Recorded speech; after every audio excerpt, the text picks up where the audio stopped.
मैं उर्वशी हूँ। यह कहानी मेरी जिंदगी के उन पन्नों की है जिनमें दर्द, त्याग और उम्मीद की स्याही घुली हुई है। यह कहानी मैंने अपने दिल से लिखी है ताकि मेरे दर्द और संघर्ष की दास्तान हर उस इंसान तक पहुँचे जो कभी हालात के आगे झुका हो। मेरे पिता धर्मपाल जी ईमानदारी की मिसाल थे। उनका जीवन सादगी और मेहनत से भरा हुआ था। बचपन से मैंने उन्हें आर्यन सिंघानिया के घर काम करते देखा था। आर्यन सिंघानिया भारत का सबसे बड़ा बिजनेसमैन था। मेरे पिता सिर्फ उनके पर्सनल असिस्टेंट नहीं थे, बल्कि उनके परिवार के सदस्य जैसे थे। लेकिन पिता को आर्यन की एक आदत से सख्त नफरत थी, और वो आदत थी शराब पीने की। वे हमेशा आर्यन को शराब पीते हुए देखते थे, जिससे उन्हें उस पर तरस आता था। उन्होंने बार बार आर्यन सिंघानिया को समझाया भी था कि वह शराब छोड़ दे, लेकिन आर्यन ने कभी उनकी बात नहीं सुनी। मेरी माँ सुशीला और मेरे छोटे भाई जय के साथ हमारा छोटा सा परिवार था। जय जो हमारी दुनिया का चिराग था। हम सब उसे बहुत प्यार करते थे, लेकिन वो हमेशा बीमार रहता था। एक दिन उसे बड़े डॉक्टर के पास लेके गए। तब डॉक्टर ने हमें बताया कि उसे ब्लड कैंसर है। ये सुनकर तो जैसे हमारी जिंदगी की नींव हिल गई। इलाज का खर्चा सुनकर पिता के चेहरे पर जो मायूसी देखी थी, उसने मेरा दिल तोड़ दिया। इलाज का खर्चा 2.75 करोड़ की बात सुनकर वह खामोश हो गए। उस रात उनकी आंखों में सिर्फ असहायता थी। मेरे पिता अब सब तरह से टूट गए थे। उन्होंने घर आने के बाद किसी से कोई बात नहीं की और अगले दिन उन्होंने यह दुनिया छोड़ दी। पिता के जाने के बाद मेरा हौसला टूट चुका था, लेकिन जय की तरफ देखते ही मेरे अंदर एक अजीब सी ताकत जाग उठी। मैंने खुद से वादा किया कि मैं हर हाल में अपने भाई को बचाऊंगी, पर मेरे पास रास्ता नहीं था। तभी मेरे मन में एक ख्याल आया, आर्यन सिंघानिया। मैंने लोगों से सुना था कि उसकी दिलचस्पी लड़कियों में बहुत ज्यादा है। मुझे अपने भाई के लिए अपना सब कुछ दांव पर लगाने से भी परहेज नहीं था। मैंने आर्यन के ऑफिस में इंटरव्यू देकर जॉब ली। पहले ही दिन मैं उसके केबिन में गई और हिम्मत जुटाकर उससे कहा, मुझे 2.75 करोड़ की जरूरत है। मैं इसके बदले कुछ भी करने को तैयार हूँ, यहाँ तक कि खुद को भी बेचने के लिए। आर्यन ने चौंककर मेरी तरफ देखा। उसकी आंखों में अजीब सा सवाल था। उसने कहा, तुम ऐसा क्यों कह रही हो? क्या कोई परेशानी है? मैंने जवाब दिया, नहीं, बस आप मुझे पैसे दीजिए। उसने पूछा, तुम मेरे पास ही क्यों आई हो? मैंने उसकी आंखों में देखते हुए कहा, क्योंकि मैंने सुना है कि आपके कई लड़कियों के साथ नाजायज रिश्ते हैं। यह सुनकर वह गुस्से से भड़क उठा, लेकिन उसने खुद को शांत किया। फिर उसने पूछा, तुम्हें किसने यह सब कहा? मैंने कहा, लोगों से सुना। वो कुछ देर खामोश रहा, फिर उसने अपनी टेबल से चेकबुक निकाली और 2.75 करोड़ का चेक साइन करके मुझे देते हुए कहा, तुम्हारे पिता ने मेरी और मेरी कंपनी के ऊपर बहुत एहसान है। यह उनके एहसान का कर्ज है और मुझे इसके बदले कुछ नहीं चाहिए। अगर तुम चाहो तो कल से ऑफिस ज्वाइन कर सकती हो। उसकी बातें सुनकर मेरी आंखें भर आई। मैं कुछ कह नहीं पाई, बस चेक लेकर बाहर आ गई। डॉक्टर ने कहा कि इलाज के लिए जल्दी ऑस्ट्रेलिया जाना होगा, लेकिन इससे पहले जय के लिए ब्लड डोनर की जरूरत थी। मैंने खुद ब्लड डोनेट करने की कोशिश की, पर मेरा ब्लड मैच नहीं हुआ। तभी डॉक्टर ने कहा कि डोनर मिल गया है। मुझे नहीं पता था कि वो डोनर कोई और नहीं बल्कि आर्यन था। उसने यह बात मुझसे छुपाई। अगले दिन उसने कहा, मैं जय के साथ ऑस्ट्रेलिया जाऊंगा, तुम मत आना। अगर तुम मेरे साथ आओगी तो मुझे अच्छा नहीं लगेगा। आर्यन सिंघानिया और जय ऑस्ट्रेलिया गए और जय का इलाज किया और उसका इलाज सफल रहा।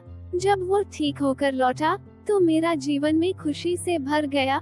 पिता के जाने के बाद पहली बार मैं खुश हुई और रोने भी लगी, और उनकी तस्वीर को देखकर कहने लगी कि पापा, हमारा जय ठीक हुआ, काश आप भी हमारे साथ होते। लेकिन इस दौरान मैंने आर्यन के बारे में जो समझा, उसने मेरे दिल को छू लिया था। वो सिर्फ एक बिजनेसमैन नहीं था, बल्कि एक ऐसा इंसान था जो दूसरों के दर्द को समझ सकता था। आर्यन सिंघानिया एक ऐसा नाम जिसे सुनकर मैं कभी नर्वस हो जाती थी तो कभी सवालों में उलझ जाती थी। सच कहूँ तो शुरू में मैंने आर्यन को बहुत गलत समझती थी।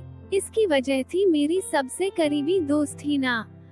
हीना ने मुझसे कहा था कि आर्यन सिंघानिया लड़कियों को फंसाने के लिए तरह तरह के तरीके अपनाता है, कभी पैसे का लालच तो कभी उनकी मजबूरी का फायदा उठाता है। उसकी बातों ने मुझे आर्यन से डरने पर मजबूर कर दिया। मैंने खुद को उससे जितना दूर रखा जा सकता था उतना रखा। हालांकि कुछ बातों ने मुझे परेशान करना शुरू कर दिया।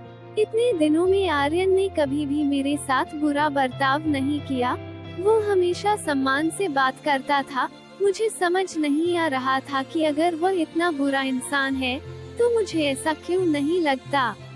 इन्हीं सवालों से जूझते हुए एक दिन मैंने ऑफिस में हीना और समीर की बात सुनी। मैं उनकी बात सुनकर चौंक गई। हीना कह रही थी, मेरा निशाना सही जगह पर लगा है। उर्वशी अब कभी भी आर्यन के बारे में नहीं सोच सकती। समीर ने पूछा, कौन सा निशाना? हीना ने हंसते हुए जवाब दिया, मैंने उर्वशी को आर्यन सिंघानिया के खिलाफ पूरी तरह से भड़का दिया है। अब वो कभी उसकी ओर नहीं देखेगी और नहीं उसके बारे में सोचेगी। यह सुनकर मैं हैरान रह गई। मेरी सबसे अच्छी दोस्त हीना ने मेरे साथ धोखा किया था। मैंने बाद में जाना कि समीर मुझसे प्यार करता था और हीना उसकी मदद कर रही थी, इसलिए उन्होंने आर्यन को मेरी नजरों में गलत साबित करने की साजिश रची थी। धीरे धीरे मैंने आर्यन के बारे में जानना शुरू किया। मैंने उसकी जिंदगी के उन पहलुओं को देखा जो शायद ही कोई जानता हो। एक दिन ऑफिस पार्टी के दौरान किसी ने मुझे बताया कि आर्यन के पिता ने आत्महत्या कर ली थी। इसका कारण था उनकी पत्नी का अफेयर। आर्यन के पिता ने यह सब अपनी आंखों से देखा और यह बर्दाश्त नहीं कर सके। जाने से पहले उन्होंने आर्यन को एक चिट्ठी लिखी थी, बेटे मुझे माफ करना, मैं तुम्हें अकेला छोड़कर जा रहा हूँ। मैंने बिजनेस तुम्हारे नाम कर दिया है। मुझे उम्मीद है कि तुम इसे संभालोगे और मुझे गलत नहीं समझोगे। यह सब सुनकर मेरी आंखों में आंसू आ गए। आर्यन को मैं जिस नजर से देखती थी अब वो पूरी तरह बदल चुकी थी। मुझे समझ आया कि आर्यन ने अपनी जिंदगी में बहुत कुछ झेला है। आर्यन के प्रति मेरे दिल में बदलाव शुरू हो गया था। अब मुझे महसूस हुआ कि वो कितना अच्छा इंसान है। एक दिन कंपनी के एक डॉक्यूमेंट पर साइन करवाने के लिए मैं आर्यन के केबिन में गई। काम खत्म होने के बाद पता नहीं कैसे बातचीत उसकी माँ तक पहुँच गई। मैंने हिम्मत करके पूछा, मैंने आपकी माँ के बारे में सुना है, क्या वह सब सच है? उसके चेहरे पर अचानक से उदासी छा गई। उसने गहरी सांस ली और कहा, हाँ यह सब सच है। यही वजह है कि मैं किसी पर जल्दी भरोसा नहीं करता। लेकिन तुमसे मिलने के बाद मुझे लगा कि हर औरत एक जैसी नहीं होती। तुमने मुझे यह यकीन दिलाया है कि इस दुनिया में कुछ लोग सच्चे और अच्छे किरदार के भी होते हैं। उसकी बातें सुनकर मैं चुप हो गई, पर दिल के अंदर एक हलचल मच गई।